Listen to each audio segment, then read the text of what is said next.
சரணம் சரணம்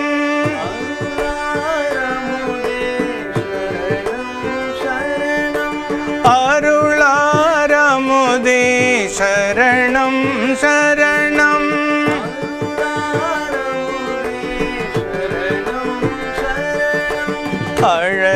அழகாமலா சரணம் சரணம் அழகாமலா சரணம் சரணம் அழகாமலா சரணம் சரணம் அழகாமலா சரணம் பொருளாயனையாள் புனிதா சரணம் பொருளாயனையாள் புனிதா சரணம் பொருளாயனையாள் புனிதா சரணம் பொருளாயனையாள் புனிதா சரணம் பொன்னே மணியே சரணம் சரணம் பொன்னே மணியே சரணம் சரணம் பொன்னே மணியே சரணம்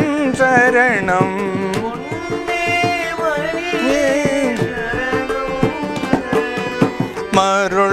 மருள்வார்கரியாய் சரணம் சரணம் மருள்வார்கரியாய் சரணம் சரணம் மருள்வார்கரியாய் சரணம் சரணம்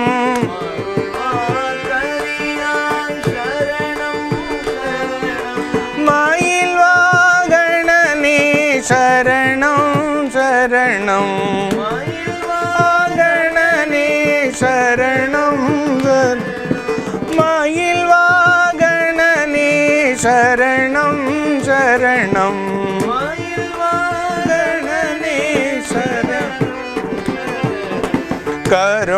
கருணாலயனே சரணம் சரணம் கருணாலயனே சரணம் சரணம் கந்தா சரணம் சரணம் சரணம் கந்தா சரணம் சரணம்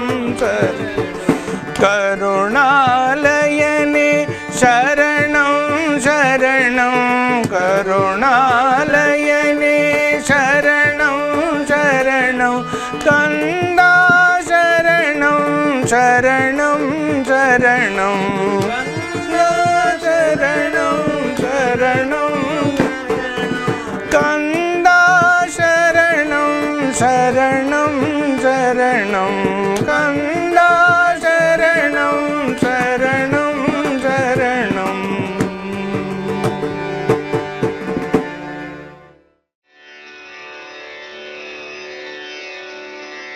ஸ்தாபகாய ச தர்மஸ்ய சர்வதர்ம ஸ்வரூபிணே அவதார வரிஷ்டாய ஸ்ரீ ராமகிருஷ்ணாய தே நமக. ஜனனீம் சாரதா தேவீம் ராமகிருஷ்ணம் ஜெகத்குரும் பாதபத்மே தயோசர்த்வா பிரணமாமி முகூர்முகு. நமஸ்ரீ எதிராஜாய விவேகானந்த சூரையே சச்சித் சுகஸ்வரூபாய சுவாமினே தாபகார்ணி. சாரதாம் சாரதாம்போஜ வதனா வதனாம்புஜே சர்வதா சர்வதாஸ்மாகம் சந்நிதிம் சந்நிங்கிரிய. பக்த மகாஜனங்களே, நாம் பகவான் ஸ்ரீராமகிருஷ்ணருடைய அவர் கூறிய ஓமைகள் மற்றும் ஓமேகம் மற்றும் கதைகள் குறித்து சிந்தித்து கொண்டிருந்தோம். பகவான் பக்தர்களிடம் உரையாடும்போது பக்தர்கள் கேட்கக்கூடிய கேள்விக்கு பகவான் சின்ன சின்ன ஓமைகள், சின்ன சின்ன கதைகள் போன்றவற்றின் மூலமாக அந்த பக்தர்களுக்கு அளிக்கக்கூடிய விளக்கத்தை நாம் தெளிவாக பார்த்தோம். சென்ற பதிவில் ஒரு முக்கியமான ஒரு கேள்வி, பகவானே பக்தி ஏற்படுவதற்கு என்ன செய்ய வேண்டும் என்ற ஒரு கேள்வியை கேட்டார். அதற்கு பகவான் அருமையான பதில்களெல்லாம் சொன்னார். இறுதியில் ஏகலைவனை குறித்த செய்தி சொல்லப்பட்டது. ஏகலைவன்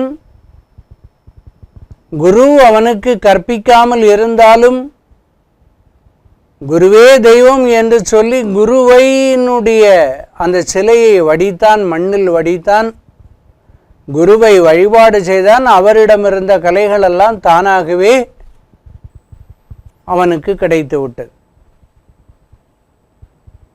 பகவான் அடுத்ததாக என்ன சொல்லுகின்றார் என்றால், ஒரு விறகு வெட்டியினுடைய கதையை சொல்லுகின்றார். ஒரு விறகு வெட்டி தினமும் காட்டுக்கு போவான், விறகுகளை அங்கே மரங்களை வெட்டுவான், விறகுகளை சேகரிப்பான், அதை கடையில் கொண்டு விற்பான். அதில் கிடைக்கக்கூடிய சொல்ப வருமானத்தில் அவன் குடும்பத்தை நடத்தி கொண்டிருந்தான். தொடர்ந்து இந்த விஷயம் நடந்து கொண்டே இருந்தது. ஒரு நாள் காட்டிலிருந்து ஒரு பெரியவர், ஒரு யோகி அங்கே தென்பட்டார். அவர் விறகு வெட்டியிடம் சொன்னார், மேலும் உள்ளே போ, இன்னும் உள்ளே போ என்ற ஒரே ஒரு வார்த்தை சொல்லிவிட்டு அவர் சென்றார். உள்ளே போ என்று சொன்னதை இவன் உடனடியாக ஒரு மந்திர வாக்காக எடுத்துக்கொண்டான். அவன் நேராக என்ன செய்தான் என்றால், சரி அவர்தான் சொல்லுகின்றாரே, நாம் உள்ளே செல்லலாமே என்று சொல்லி உள்ளே சென்றான். அங்கே பார்க்கும்போது அவனுக்கு சந்தன மரங்கள் கிடைத்தது. அவைகளை வெட்டினான், அவைகளை கொண்டு விற்றான், நல்ல பணம் கிடைத்தது. சரி இன்னும் உள்ளே சென்றால் இன்னும் ஏதாவது கிடைக்குமே என்று சொல்லி இன்னும் உள்ளே சென்றான். அங்கே வெள்ளி சுரங்கம் இருப்பதை பார்த்தான். அதை சேகரித்தான், விற்றான், அதில் பணம் அதிகமாக கிடைத்தது. மேலும் உள்ளே சென்றான். அங்கே தங்கச் சுரங்கம் இருந்தது. அடுத்தது மேலும் உள்ளே சென்றான். வைரம் வைடூரியம் என்று சென்று கொண்டே இருந்தது. அவனுடைய நிலையும் உயர்ந்து கொண்டே இருந்தது. இதை வைத்து கொண்டு பகவான் என்ன சொல்லுகின்றார் என்றால், வெளியே சுற்றி திரியக்கூடிய உன்னுடைய மனத்தை உள்ளே கொண்டு செல்லுவாயானால் நீ யார் என்பதை நீ உணர்ந்து கொள்வாய். உள்ளே இருக்கக்கூடிய அந்த விலை மதிப்பற்ற அந்த ஒப்பற்ற பரம்பொருளை நீ அடைந்து கொள்வாய் என்ற ஒரு அற்புதமான ஒரு விஷயத்தை மிக எளிய ஒரு உதாரணத்துடன் அவர் விளக்குகின்றார். இதே மாதிரி தான் மதங்களை குறித்து ஒரு கேள்வி எழுப்பப்பட்டது. ஒரு நாள் குருதேவர் உட்காருகின்றார், சீடர்களும் உட்காருகின்றார்கள். குருதேவரை பார்ப்பதற்கு நிறைய இல்லற சீடர்களும் வருவார்கள். இல்லற சீடர்களில் ஒரு சிலர் சில கேள்விகளை கேட்கின்றார். மதங்களை குறித்த சில கேள்விகளை கேட்கின்றார். பகவான் என்ன சொல்லுகின்றார் என்றால், மதங்கள் இறைவனை நோக்கி செல்வதற்கு அமைக்கப்பட்ட பாதைதான். எல்லா மதங்களும் ஒரே பரம்பொருளை தான் அடைவதற்கான ஒரு வழி. வெவ்வேறு மதங்களும் கடவுளை அடையக்கூடிய வெவ்வேறு பாதைகளே, வெவ்வேறு வழிகளே என்பதை பகவான் அங்கே புரிய வைத்தார். அதற்கு பகவான் சில எடுத்துக்காட்டுகளை சொல்லுகின்றார். அதாவது நாம் பருகக்கூடிய தண்ணீரை, தாகம் தீர்க்கக்கூடிய அந்த நீரை ஒரு சிலர் தண்ணீர் என்று அழைக்கின்றார்கள், இன்னும் பலர் ஜலம் என்று அழைக்கின்றார்கள், இன்னும் பலர் வாரி என்று அழைக்கின்றார்கள், இன்னும் பலர் அக்வா என்று அழைக்கின்றார்கள், பானி என்று அழைக்கின்றார்கள். இப்படி ஒரே ஜலத்துக்கு பல பெயர்கள் இருக்கின்றன. இதே போலதான் ஒரே கடவுளை சிலர் அல்லாஹ் என்று அழைக்கின்றார்கள், சிலர் ஹரி என்று அழைக்கின்றார்கள், சிலர் பிரம்மம் என்று அழைக்கின்றார்கள். எப்படி அழைத்தாலும் இறைவன் ஒருவனே. இறைவனை குறிக்கக்கூடிய வார்த்தைகள் பலதாக இருக்கலாம், ஆனால் இறைவன் ஒருவனே என்பதை மிக அருமையாக சொல்லுகின்றார். ஒரு குயவன் ஓரிடத்தில் அருமையான களிமண் எடுத்துக்கொண்டு அவன் குடம், சட்டி, பானை, சில உருவங்கள், இவ்வாறு பல வகையான பொருட்களை அவன் செய்து கொண்டிருந்தான். தோற்றங்கள் வேறு வேறாக சித்தரிக்கக்கூடிய பல வகையான பொருட்களை அவன் அங்கே செய்து கொண்டிருந்தான். ஆனால் அதில் கவனிக்கக்கூடிய விஷயங்கள் என்னவென்றால், செய்யக்கூடிய பொருட்கள், அதாவது தோற்றங்கள் வேற வேற, சிலைகள் வேற வேற செய்கிறான், சட்டி, பானை போன்றவற்றையெல்லாம் செய்கின்றான். செய்வதற்காக எடுத்துக்கொண்ட மண் ஒன்றுதான். ஒரே மண்ணிலிருந்து பல வகையான உருவங்களை அவன் செய்கின்றான். அப்போ அது பானையானாலும் சரி, சட்டியானாலும் சரி, இறைவனுடைய சிலையானாலும் சரி, எல்லாம் ஒரே மண்ணில் ஆக்கப்பட்டிருந்தது. இதே போல இறைவன் ஒருவன் தான், ஆனால் அவனுக்கு நாமங்கள் தான் பல. ஓரிடத்தில் அவனை கிருஷ்ணா என்று அழைக்கின்றார்கள், மற்றொரு இடத்தில் ராமன் என்று அழைக்கின்றார்கள், இன்னொரு இடத்தில் இயேசு கிறிஸ்து என்று அழைக்கின்றார்கள், இன்னொரு இடத்தில் புத்தர் என்று அழைக்கின்றார்கள். இப்படி அவர்களுடைய வசதிக்கேற்ப வெவ்வேறு நாமங்களில் இறைவனை வழிபடுகின்றார்கள். ஆனால் இறைவன் ஒருவன் தான். மேலும் குருதேவர் நிறுத்தவில்லை, தொடர்ந்து பேசிக் கொண்டிருக்கின்றார். அதாவது நாமெல்லாம் எடுத்துக்கொள்ளக்கூடிய உணவில் முக்கியமான ஒரு உணவான சர்க்கரை, அந்த சர்க்கரையை உபயோகப்படுத்தி அதில் ஒருவன் பறவை போன்ற உருவத்தை செய்கின்றார். சில இன்னும் என்ன பண்ணுகின்றான் என்றால், அதே பொருளை எடுத்து சில மிருகங்களை செய்கின்றார். பறவைகள், மிருகங்கள், மனிதன் போன்ற உருவங்கள் எல்லாம் அவன் அந்த சர்க்கரை பாகிலிருந்து அவன் செய்து கொண்டிருக்கின்றார். அவை பலவித தோற்றங்களில் தெரிகின்றது. ஆனால் அதை வாயில் போடும்போது ஒரே ஒரு தித்திப்பு தான். ஏனென்றால் அவைகள் அனைத்தும் ஒரே பொருளால், சர்க்கரை என்ற ஒரு பொருளால் ஆக்கப்பட்டு. இதே மாதிரி லோக மாதாவானவள், லோகத்தை படைத்த அன்னையானவள் பலவித நாம ரூபங்களில், பலவித காலங்களில், பல தேசங்களில், பல்வேறு மொழிகளில், பல்வேறு நாமங்களில் அவள் விளங்குகின்றாள். ஆனால் அவள் ஒரே ஒரு பரம்பொருள் தான். அந்த ஒரு பரம்பொருள் தான் பல்வேறு நாமங்களில் வியாபித்து இருக்கின்றன. இன்னும் பகவான் சொல்லிக்கொண்டே செல்லுகின்றார். தங்கத்தை உருக்கி அந்த தங்கத்தில் பல வகையான நகைகளை படைக்கின்றார். ஒவ்வொரு இடத்திற்கும் ஒவ்வொரு விதமான நகைகள் பிரபலமாக இருக்கும். வளையல்கள் செய்கின்றார்கள், மோதிரம் செய்கின்றார்கள், மாலைகள் செய்கின்றார்கள், மெல்லிய மாலைகள் செய்கின்றார்கள், நெக்லஸ் என்ற மாலைகள் செய்கின்றார். இந்த மாதிரி பல்வேறு வகையான பொருட்களை செய்கின்றார். இறைவனுக்கு வேல் செய்கின்றார், இறைவனுடைய வாகனங்கள் செய்கின்றார்கள்.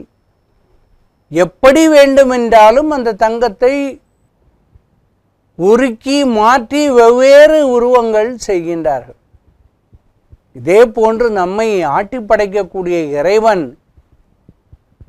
நமக்கு பிதாவாக இருக்கலாம், மாதாவாக இருக்கலாம், தோழனாக இருக்கலாம், நாயகனாக இருக்கலாம், பாலகனாக இருக்கலாம். ஒவ்வொருத்தரும் எப்படி அவனை வேண்டி அழைக்கின்றார்களோ அந்த தோற்றத்தில் அவன் வருவதற்கு தயாராக இருக்கின்றான்.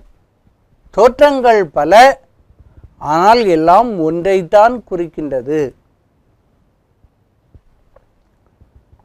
பகவான் மேலும் ஒரு சின்ன எடுத்துக்காட்டை சொல்லுகின்றார். பரத்வான் மகாராஜா என்ற ஒரு மகாராஜா, அவர் பெரிய பெரிய பண்டிதர்களை அழைத்து பல்வேறு தலைப்புகளில் பல்வேறு நேரங்களில் அங்கே வாதிடுவது வழக்கம். அதே போன்றுதான் ஒரு நாள் வாதாடுவதற்காக ஒரு பொருளை கொடுத்தார். நிறைய பண்டிதர்கள் இருந்தார். அதில் விஷ்ணு பெரியவனா சிவன் பெரியவனா என்ற ஒரு தலைப்பு கொடுக்கப்பட்டது. சிலர் விஷ்ணுதான் பெரியவர் என்று பேசினார், சிலர் சிவன் தான் பெரியவர் என்று சொல்லி அன்றைக்கு முழுவதும் விவாதங்கள் நடந்து கொண்டே இருந்தது. இந்த விவாதத்தை எப்படி நிறுத்துவது என்று தெரியாமல் ஒரு பண்டிதர், நன்றாக படித்தவர், அமைதியாக இருந்தார். அவர் திடீரென்று எழுந்து சொன்னார், நாம் விஷ்ணுவை பற்றியும் சிவனை பற்றியும் எல்லாம் பெரிய அளவில் வாதிடுகின்றோம். ஆனால் நம்மில் ஒருவர் கூட அவர்களை தரிசனம் செய்தது இல்லை. யாராவது ஒருத்தர் அந்த மூர்த்தியை பார்த்திருக்கின்றீர்களா? இங்கே சிவனை பார்த்தவர்கள் இருக்கின்றார்களா? விஷ்ணுவை பார்த்தவர்கள் இருக்கின்றார்களா? இல்லையே. பார்த்தால்தானே நமக்கு தெரியும் யார் பெரியவன் என்று சொல்லி. பார்த்தது இல்லை. எனவே நாம் புரிந்து கொள்ள வேண்டிய விஷயம் என்னவென்றால், எல்லாம் ஒரே பரம்பொருளிலிருந்து தோன்றியது. பெயர்கள் தான் வேற. ஆனால் ஒரே ஒரு தடவை அவனை நாம் பார்த்து விட்டோம் என்றால் நமக்கு இந்த மாதிரியான சந்தேகங்கள் எழும்பாது. ஏனெனில் ஒரு தடவை அவனை தரிசனம் செய்து ஒரே ரூபத்தில் ஒருவன் வழிபட்டு விட்டான் என்றால் அவனுக்கு புரிந்துவிடும் எல்லா ரூபங்களிலும் எல்லா பெயர்களிலும் இருப்பது அந்த ஒரு பொருள் தான் அப்படின்னு சொல்லி.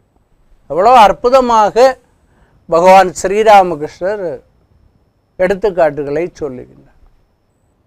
மேலும் இன்னும் யாருக்காக புரியாமல் இருக்கலாம் என்று நினைத்து கொண்டு ஒரு பெரிய தடாகம் இருக்கின்றது. தடாகம் என்றால் அதாவது ஒரு குளம் என்று வைத்து கொள்ளலாம். நல்ல தண்ணீர் அதில் இருக்கின்றது.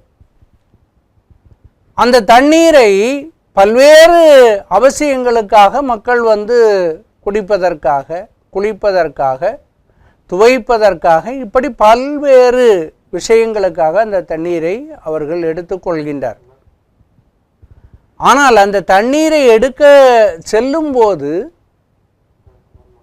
வெவ்வேறு படித்துறைகள் வழியாக அவர்கள் செல்கின்றார். ஒருவர் கிழக்கு பக்கத்தில் இருந்து வருகின்றார், ஒருவர் மேற்கு பக்கத்தில் இருந்து வருகின்றார், ஒருவர் தெற்கு பக்கத்தில் இருந்து வருகிறார், ஒருவர் வடக்கு எந்த பக்கத்திலிருந்து வந்து அவர் அந்த தண்ணீரை எடுத்தாலும் ஜலம் ஒன்றே, தடாகத்தில் இருக்கக்கூடிய தண்ணீர் ஒன்றே. ஆனால் எடுக்கக்கூடிய வழிகள் தான் பெரிதாக இருக்கலாம். பகவான் சொல்லுகின்றார், கல்கத்தாவில் காளிகாட் என்ற இடத்தில் இருக்கக்கூடிய காளி கோயிலுக்கு செல்வதற்கு நிறைய பாதைகள் இருக்கின்றன. எந்த பாதைகள் வழியாக சென்றாலும் அந்த மூர்த்தியை நாம் அடைந்து விட முடியும், அந்த தேவியை நாம் தரிசிக்கலாம். எனவே தரிசிக்க செல்லக்கூடிய வழிகள்தான் பலதாக இருக்கலாமே தவிர போகும் இடம் ஒன்றுதான். இரண்டு வழிப்போக்கர்கள் ஒரு காடு வழியாக நடந்து சென்றார்கள். அங்கே ஒரு சின்ன கிராமம், அங்கே ஒரு பனை மரம் இருந்தது. அந்த பனை மரத்துக்கு மேலே ஒரு பச்சவந்தி இருந்தது. இந்த பச்சவந்தியை அடிக்கடி அவர்கள் அந்த பக்கமாக செல்லும் போது ஒரு நேரத்தில் ஒருவன் பார்த்தான், அது பச்சை நிறத்துடன் இருந்தது. மற்றொருவன் மற்றொரு நேரத்தில் செல்லுகின்றான், அது கருப்பு நிறத்தில் இருந்தது, சாம்பல் நிறத்தில் இருந்தது. இவர்கள் இரண்டு பேரும் ஒருவரை ஒருவர் சந்தித்துக் கொள்கின்றார்கள். அந்த பச்சை உந்தியை காண்பித்து அவர்கள் சொல்லுகின்றார்கள், இந்த பச்சோந்தி பச்சை நிறத்தில் தான் இருக்கும் அப்படி என்று சொல்லி. மற்றவன் சொல்லுகின்றார், இல்லை இல்லை அது கருப்பு நிறத்தில் இருக்கும், நான் பார்த்தேன் என்று சொல்லி. இந்த மரத்தில் வாழ்கின்ற பச்சோந்தி கருப்பு நிறத்தில் தான் இருக்கும் என்று ஒருவன் சொல்லுகின்றான். மற்றவன் இல்லை இல்லை நீ தப்பாக சொல்லுகின்றால் அது பச்சை நிறத்தில் தான் இருக்கும் என்று சொல்லி. 2 பேரும் அங்கும் இங்கும் பார்க்கின்றார்கள். அந்த மரத்திற்கு சற்று பக்கத்தில் ஒருவன் வீடு வைத்திருந்தான். அந்த வீட்டில் உள்ள நபரை அழைக்கின்றான். அழைத்து முதலாம் அவன் கேட்கின்றான், இந்த பச்சோந்தியினுடைய நிறம் பச்சை தானே என்று கேட்கின்றான். அவன் ஆம் என்று பதில் சொல்லி. 2ஆம் அவன் கேட்கின்றான், இந்த பச்சோந்தியினுடைய நிறம் கருப்பு தானே என்று கேட்கின்றான். அதற்கும் அவன் ஆம் என்று சொல்லுகிறான். ஏனென்றால் பச்சோந்தி அது இடத்திற்கு தகுந்தவாறு தன்னுடைய நிறத்தை மாற்றிக்கொள்ளும். ஒரு பச்சையான ஒரு பக்கத்தில் இருக்கும்போது அது பச்சை நிறத்தில் மாறுகின்றது. கருப்பான ஒரு பொருள் மீது இருக்கும்போது கருப்பான நிறத்தில் மாற்றி, அதற்கு எந்த இடத்திற்கு செல்லுகின்றதோ அந்த இடத்திற்கு தகுந்தவாறு தன்னுடைய நிறத்தை மாற்றக்கூடிய ஒரு பண்பு அதற்கு இருக்கின்றது. இதே போல தான் இறைவனும் எந்தெந்த நாமங்களில் அவனை அழைக்கின்றோமோ அந்தந்த நாமங்களில் வருவான். எந்தெந்த ரூபங்களில் அவனை வணங்குகின்றோமோ அந்தந்த ரூபங்களில் அவன் வருவான். எனவே இறைவனுக்கு இந்த நிறம் இந்த நாமம் என்று நாம் சொல்ல முடியாது. ஏனென்றால் அவன் சாதாரண ஒரு உருவத்திற்கோ ஒரு நிறத்திற்கோ கட்டுப்படுபவன் அல்ல. அதற்கு அப்பாற்பட்ட ஒரு சக்தியாக அவன் விளங்குகின்றான். ஒரு தாய் நோய்வாய்ப்பட்ட குழந்தைக்கு ஒரு விதமான உணவை அளிக்கின்றார்.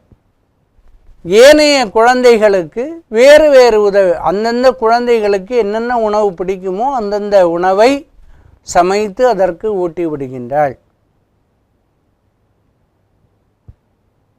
அந்த யார்தான் தெரிந்து வைத்திருப்பாள் என்றால் அந்த தாய் எந்த குழந்தைக்கு என்ன வேண்டும் என்று சொல், நீ எப்படி அழைக்கின்றாயோ அப்படி அந்த உருவத்தில் இறைவன் வருவான் என்று பகவான் ஸ்ரீராமகிருஷ்ணர் சொல்லுகின்றார். மேலும் ஒருவர் கேட்கின்றார், இறைவனை அனுபவித்தவனுடைய நிலையானது எப்படி இருக்கும், இறைவனை கண்டவனுடைய நிலை அல்லது இறைவனை புரிந்து கொண்டவனுடைய நிலை எப்படிப்பட்டதாக இருக்கும் என்று சொல்லி, அதற்கும் பகவான் ஒரு கதையோடு விளக்குகின்றார். ஓரிடத்தில் ஒரு பெரிய அரசன் இருந்தான். அவன் நல்ல பண்டிதன், நன்றாக படித்தவன். அவன் அவனை பார்ப்பதற்காக பெரிய பெரிய படித்தவர்கள் வருவார்கள் செல்வார்கள்.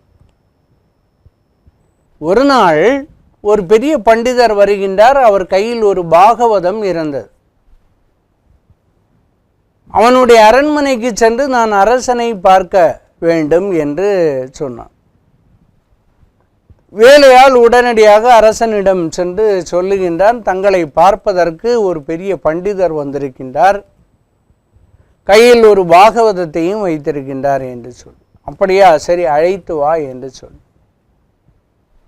அரசன் அந்த பண்டிதரை அழைத்து அவருக்கு மரியாதை செய்து, ஐயா தாங்கள் வந்த காரணம் என்ன என்று கேட்கின்றார். அப்பொழுது அந்த பண்டிதர் சொல்லுகின்றார், நான் பாகவதத்தை நன்றாக படித்துள்ளேன், உனக்கும் நான் கற்பிக்க வந்திருக்கிறேன், உனக்கும் நான் அதை பற்றி எடுத்து சொல்ல வந்திருக்கின்றேன் என்று சொன்னார். அரசன் வந்திருக்கக்கூடிய பண்டிதரை விட விவேகம் உள்ளவன், பாகவதத்தை நன்கு படித்தவன். அவன் எண்ணுகின்றான், பாகவதத்தை உண்மையிலேயே ஒருவன் படித்திருந்தால் நிச்சயமாக அவன் எதற்கும் ஆசைப்பட்டு வரமாட்டான், யாரையும் பார்க்க கூட விரும்ப மாட்டான், எப்பொழுதுமே இறை நினைவில் தான் இருப்பான். எனவே அவர் அந்த பண்டிதரை பார்த்து, ஐயனே தாங்கள் எனக்கு கற்பிப்பதற்கு வந்ததற்காக தங்களுக்கு நன்றியை தெரிவித்துக் கொள்கின்றேன். தாங்கள் பாகவதத்தை மேலும் நன்றாக படித்துவிட்டு வாருங்கள் என்று சொல்லி அனுப்பிவிட்டார். பண்டிதருக்கு சற்று எதனால் அரசன் அப்படி சொல்லியிருப்பான் என்று சொல்லி வீட்டிற்கு சென்றார். பாகவதத்தை மீண்டும் பலமுறை அவர் வாசித்தார். வாசித்துவிட்டு வேறொரு நாள் வந்தார். அரசனுக்கும் அவருக்கு தக்க மரியாதை செய்து உட்கார வைத்து வந்த காரணத்தை வினவினால் இவர் சொன்னார், அரசே, என்று நீ நன்றாக படித்து விட்டு வர சொன்னாய். நான் பலமுறை படித்து விட்டேன். மீண்டும் உனக்கு எடுத்து சொல்வதற்காக வந்திருக்கின்றேன் என்று சொன்னார். அரசன் சிரித்து கொண்டே, ஐயா, தாங்கள் இன்னும் சில பகுதிகள் படிக்க வேண்டியிருக்கிறது. நான் இது சொல்லுகின்றனே என்று நீங்கள் வருத்தப்பட வேண்டாம். வேறு ஒரு நாள் நன்றாக படித்து விட்டு வரவும் என்று சொல்லி அனுப்பிவிட்டான். அவருக்கு அவமானமாக சென்று விட்டார். 2 முறை வந்த பிறகும் இவன் இப்படி சொல்லி அனுப்புகிறானே என்று சொல்லி யோசித்து கொண்டே செல்லுகின்றார். அப்படி செல்லும்போது நிச்சயமாக அரசன் நம்மை 2 முறை திருப்பி அனுப்ப வேண்டும் என்றால் ஏதோ ஒரு காரணம் இருக்க வேண்டும். அவன் என்னை கடிந்து கொள்ளவில்லை, மரியாதை குறைவாகவும் நடத்தவில்லை, மேலும் ஆழ்ந்து படித்துவிட்டு வாருங்கள் என்று மட்டும்தான் சொல்லுகின்றார். சரி, மேலும் படிக்கலாம் என்று சொல்லி அப்படியே படித்தவர் அதில் உள்ள கருத்துக்களில் ஆழ்ந்து செல்ல ஆரம்பித்தார். அவர் ஆழ்ந்து செல்ல அவருடைய பக்தியானது மிக அதிக அளவில் வெளியானது. கொஞ்சம் கொஞ்சமாக அந்த பரம்பொருளை உணரத் தொடங்கினார். இறைவனுடைய திருவிளையாடல், கிருஷ்ணனுடைய திருவிளையாடல், பெருமானுடைய திருவிளையாடல்களை எல்லாம் நினைத்து நினைத்து நினைத்து நினைத்து அவை அனைத்தும் அந்த மனதில் ஓட ஆரம்பித்து விட்டது. அவர் அப்படியே அந்த இறைவனுடைய நினைவிலேயே உட்கார்ந்து விட்டார். இப்பொழுது அவரை சுற்றி ஒரு ஒளி வீச ஆரம்பித்தது. எப்பொழுதும் அந்த பிரம்ம ஞானத்தில் இறைவனுடைய நினைப்பில் அவர் திளைத்து கொண்டிருந்தார். கொஞ்ச நாள் ஆச்சு, அரசனுக்கு திடீரென்று இவருடைய நினைவு வந்தது. 2 முறை ஒருவர் என்னை தரிசிப்பதற்காக வந்தாரே, எனக்கு பாகவதத்தை தருவதற்காக வந்தாரே, அவருடைய நிலை எப்படிப்பட்டதாக இருக்கும், அவரை காணோமே என்று சொல்லி அரசன் அவர் இருக்கக்கூடிய இடத்திற்கு வந்தார். வந்து தூரத்தில் நின்று கொண்டு அவரை தரிசித்தார். அவருடைய முகம் பிரகாசமாகி இருந்தது. அவருடைய மனதில் எந்த சந்தேகமும் இருப்பதை போன்று தெரியவில்லை. பாகவதத்தை ஆழ்ந்து படித்தவன் பகவானை உணர்ந்து விட்டான். பகவான் நிலைக்கே அவர் சென்று விட்டார் என்பதை அரசன் புரிந்து கொண்டான். நீளத்தில் சாஷ்டாங்கமாக சரணடைந்தான். ஐயனே, தாங்கள் இப்பொழுது பாகவதத்தை நன்றாக உணர்ந்திருக்கின்றீர்கள். என்னை தங்கள் சீடனாக ஏற்று எனக்கு பாகவதத்தை சொல்லி அருளுங்கள் என்று சொல்லி கேட்டான். எனவே பாகவதத்தை ஒருவன் படிக்கும்போது செல்வம், கண்ணியம், ராஜ சன்மானம், கீர்த்தி போன்றவற்றையெல்லாம் தூக்கி வீசிடும். இறைவன் ஒன்று மட்டும் போதும் என்ற ஒரு நிலையில் அவன் இருக்க ஆரம்பித்து விடும். அதனால்தான் குருதேவர் சொல்றார், பக்தர், பகவான், பாகவதம் 3ம் ஒன்றே என்று சொல். எனவே இனி வரக்கூடிய காலங்களில் பகவான் என்னென்ன விஷயங்களை சிந்தித்திருக்கின்றார் என்பதை குறித்து நாம் சிந்திக்கலாம் என்று கூறி நிறைவு செய்கின்றேன். நன்றி, வணக்கம்.